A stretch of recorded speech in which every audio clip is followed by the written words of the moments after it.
Are you training so intensely that you've lost your period? Although it's a welcome break for a little while, you're really worried that your health is suffering as a result. Is your performance on the decline?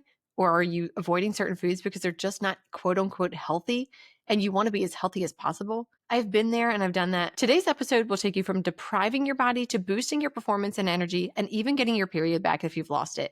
Grab yourself a smoothie, tighten your ponytail, and let's go.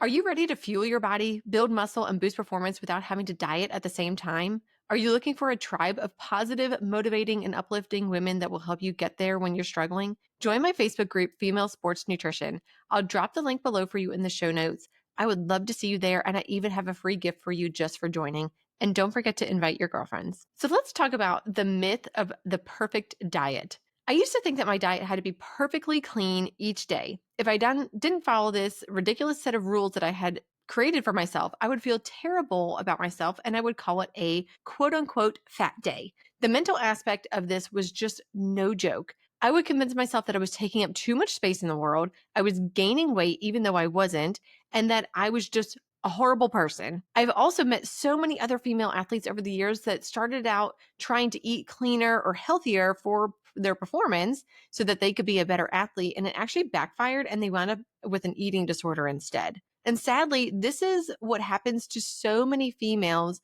when they start to eat healthier. They wind up taking out certain foods. They cut out entire food groups. Usually it's either carbohydrates or fats. And then they wind up depriving their bodies. They wind up slowly decreasing the amount of energy that they're taking in over time. And then what happens is your body doesn't even have enough calories or energy to menstruate anymore. So then you wind up losing your period. And at first it sounds all well and good. Like, this is great. I don't have to deal with that every single month. Who wants to deal with a period every single month? But the fact is, when you don't have a period every single month, you wind up actually leaching your bones of calcium, and that sets you up for injuries. So you can wind up having a bone break or a fracture or even just a sprain or a tear. Unfortunately, if you get one of those injuries, now you're setting out on the sidelines for who knows how long until that injury takes to heal. But once you get one injury, you're more likely to get more injuries because you're still not fueling your body properly. It's just this never ending cycle. Plus, by not getting a period and pulling all that calcium out of your bones, you're setting yourself up for osteopenia and osteoporosis. And even if you're a teenager, you are not immune to this. I have worked with female athletes over many different ages, even teenagers that have had osteoporosis. So let's talk about some signs that your healthy diet might be hindering your performance. Number one is just low energy levels. If you feel like you're just slogging through the day, you don't really have enough energy to make it to your workout, you're relying on a lot of caffeine or energy drinks or pre-workout supplements so that you can get through your training session. And then after your training session, you feel like death and you're just like waiting to crawl into bed. This is a sign that your diet is to blame. You should not feel like this on a daily basis. You should actually have good energy levels throughout the day and also through your training sessions. Number two is inconsistent performance. If you lack proper fueling, then this can result in fluctuating performance levels. And so that would mean like one day you have a great workout and then the next day you feel like garbage and it absolutely sucks and you can't even make it through that training session. And then the next day you're kind of doing okay. You know, you were able to push yourself a little bit more. And now the next day you're back to feeling like garbage again. And then you took a couple days off and now you feel great again. You're like on a roller coaster. And that is not how your training sessions should be. You should feel good and you should feel like you have lots of energy and your performance is actually increasing instead of decreasing each time that you have a training session. Number three, which I already explained, is increased risk of injury. If you are not eating enough and you're not eating the right nutrients, you are going to injure yourself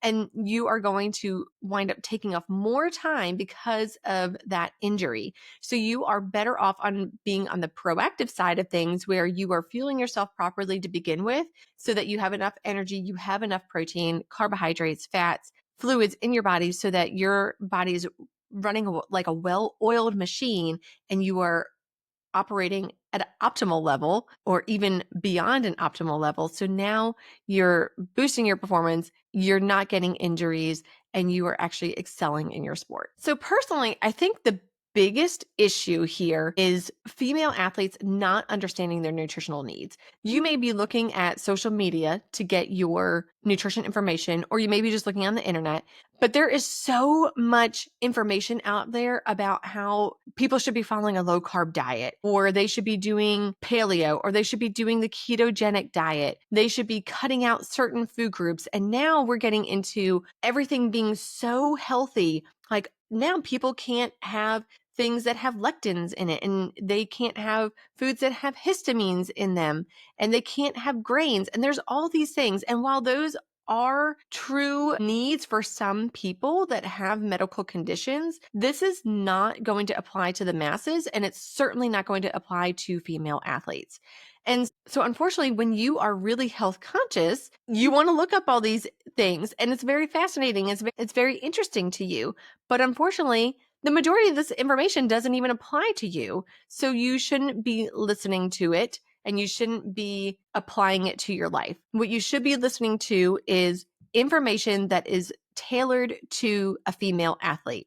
And that's what this entire podcast is about, is tailoring nutrition information to female athletes. So let's talk about energy availability, because this is really, really important. This is the basis of your diet. So energy availability refers to the amount of energy available for the body to function and recover after exercise. So this is going to be calculated as a total energy intake minus energy expended during exercise. So basically, the way that you're going to figure this out is to figure out what your resting metabolic rate is. And there's a ton of calculators online. What I typically use with my clients is the Mifflin-St. Jeor equation, and that is more tailored to athletes. So you can just Google Mifflin-St. Jeor calculator. I'll actually drop a link below for you in the show notes so that you don't have to search for this, and you can figure out what your resting metabolic rate is. Now, from there, you need to add in additional calories based off of your activity level. So there are going to be varying amounts of calories to add to your resting metabolic rate depending on how active that you are. So typically what I recommend, if you are somebody that is going to be active or very active, you're going to take your resting metabolic rate number and you're going to multiply it by 1.5 to 1.75. Now, if you need to gain weight, you're going to add an additional 300 to 500 calories on top of that number, and that's going to give you your baseline number for the day. Another way of doing this is to figure out what your optimal energy availability is, and that is going to be based off of kilograms of fat-free mass. So what you would need is a scale that is going to tell you what your body fat amount is and also what your fat-free mass amount is. So let's say, for example, you are 150 pounds and you have 100 pounds of fat-free mass on you. You're going to take that 100 pounds and you're going to divide it by 2.2 to convert it into kilograms. So that's going to equal out to be 45.45 kilograms. Now you're going to multiply that by 45, because optimal energy availability is going to be 45 calories per kilogram of fat-free mass per day. So 45.45 times 45 is going to be 2,045 calories. That would be your optimal energy availability for the day. That doesn't mean that that's exactly what you need to be taking in, but that is a good starting place. So what you would do is you need to try that number and figure out, is this working for me or is this not? And I would tell you, low energy availability is going to be 30 calories of fat-free mass per day. If you're thinking 45 calories is way too much, surely I could shave off some calories here. Do not go below 30 calories per kilogram of fat-free mass per day. So there are going to be a lot of different factors that are going to influence your calorie needs. And this is going to be things like your type of sport, your training, the intensity of your training, your body composition, and your age. So what I would suggest doing is really comparing numbers between the 45 calories per kilogram of fat-free mass versus the first way that I told you, which is going to be figuring out what your resting metabolic rate is. Use that Mifflin-St. Jeor equation, multiply that by an activity factor of either 1.5 to 1.75, and then compare notes. You may find that one is going to be is going to be several hundred calories more than the other. So what you might want to do is just start with one and see which one feels better for you. Another thing that we really need to consider is your protein intake. So female athletes need a higher protein intake more so than the general population. And your needs are going to be somewhere between 1.2 to 2 grams of protein per kilogram of body weight per day. So again, let's go back to the example of a 150-pound female athlete. 150-pound female athlete, we're going to divide it by 2.2 to convert to kilograms. And then we're just simply going to multiply that number, which is 45.45 times 1.22 grams per kilogram of body weight. Now, I know that I'm giving you a big range here, but there's a lot of factors to consider. If you're going to be a weightlifter, somebody that is really into strength training, you're going to be on the higher end of this range. So you're going to be focusing more on 1.6 to 2.0 grams per kilogram. Now, if you are somebody like an endurance athlete, you could be on the lower end of this range. So if this is something that you're unsure of, join my Facebook group and just simply ask the question of what do I do? Where do I need to fall on this range? Protein is so important for so many things, but it's not the only thing that's important. We also need to consider carbohydrates. But let's talk a little bit more about protein and why it's important. Protein is what our bodies are made up of. Your muscles are made up of protein, your organs, your hair, your skin, your nails, your blood. It's all made up of protein. And our bodies are constantly in a catabolic state, which means they're constantly being broken down. So if you're not eating enough protein throughout the day, what happens is your body's still being broken down, but you're not putting back into it what you have lost. So when you are exercising or you're training, your body's going to be breaking down your muscles. It's creating little rips and tears, and that's what it's supposed to do. But you're supposed to put the food back into your system so that your body can build your muscle back up. And that's how you get better at your sport. And that's how you adapt to your training. So if you are missing the mark on calories or protein, guess what? You're not going to be building your muscle back up. Also, if you're not eating enough carbohydrates, this will also not happen. Did you know that a component of your muscle is actually carbohydrates? I don't think a lot of people realize this. So if you are not eating enough carbohydrates, you're going to have a hell of a time trying to build muscle or even maintain your muscle. Plus, that's going to affect your metabolism. I know so many female athletes that are worried about eating enough and gaining weight. But if you're not eating enough and you're not eating enough of the right things, it's going to affect your metabolism. So carbohydrates are going to be essential for fueling your workouts and also recovering from your workouts. And like I said, building muscle. Female athletes really need to be consuming somewhere in the neighborhood of 6 to 10 grams of carbohydrates per kilogram of body weight per day. So again, let's go back to our example of a 150-pound female athlete. Divide that by 2.2 to convert to kilograms. You're at 45.45 kilograms. Now you need to multiply that 45.45 by 6 to 10. So you're looking at somewhere in the neighborhood of 270 grams of carbohydrates, upwards of 450 grams of carbohydrates per day.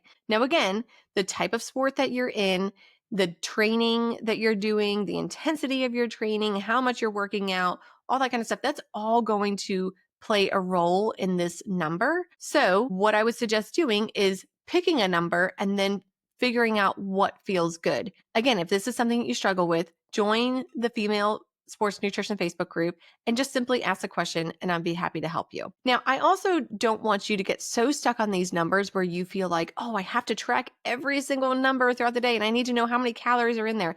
That is not the point of this. The point is for you to realize just how much you should be taking in per day. If you are simply taking in 1,200, 1,500 calories a day as a female athlete, let me tell you, that is not enough. That is basically what a child should be taking in, or maybe a sedentary older female. But for a female athlete or somebody that is active, that is not enough. If you wear something like a Fitbit or an Apple Watch or a Garmin or anything where it tracks your calories during a training session, you will be able to see that you are burning hundreds of calories while you're training. And that would give you a good indication of how much you need to add on top of your resting metal rate. That's not a perfect solution because those are just based off of equations, but it is another way to know if you are taking in enough or not. Now, I will say that if you notice that you are not getting a period, if your training is starting to decline, your energy levels are starting to decline, these are all symptoms that you are not fueling your body adequately and your healthy diet is ruining your performance. So let's just kind of recap here on what I want you to do. I want you to figure out what your energy availability is. So use that Mifflin St. Jeor equation that I am dropping below in the show notes. Figure out what your optimal energy availability is and also what your low energy availability is. That's a good number to understand that you are not eating enough and you definitely need to be eating more than that.